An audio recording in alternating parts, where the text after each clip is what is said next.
Believe it or not, if you a rapper, you can make an album cover just from an iPhone picture and some Google images. Let me show you how I made this one. Alright, so he sent me this picture of him just posted up. I cut off the black bars and then removed the background. And then I got this picture of this library.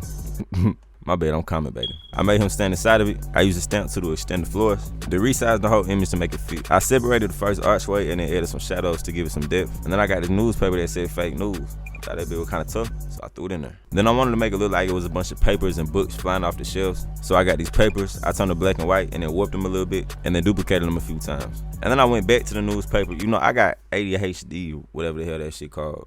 So I be like bouncing around, you feel me? I changed the perspective and added some motion blur to it. And then I got this newspaper airplane and then added some motion blur to that too to make it look like it was flying. I duplicated him, put him on the floor and made it look like a shadow by turning it all the way black, added some Gaussian blur and turning down the opacity. And then I added some shadows on the floor and then also added some around the whole picture. And then I turned everything black and white. And the title of the project was called Painted Poetry, so I did add a simple title at the bottom. And then I also duplicated the paper again. And then I used a brush tool to paint on all my own colors and put the blender mode on color because I like to add all my own personal colors. I'm sorry, I know I said color a lot of times. And then I merged everything. I turned up the clarity, the texture, and the dehaze. I also turned up the sharpness. And then you know I had to make an S-curve, bring up the vibrance, and actually turn down the saturation. I added some grain and some vignette, brought up the exposure a little bit, and then it was time for that parental advisory sticker. And then I added some shadows around the edges, and then Shadow wanted to change the picture.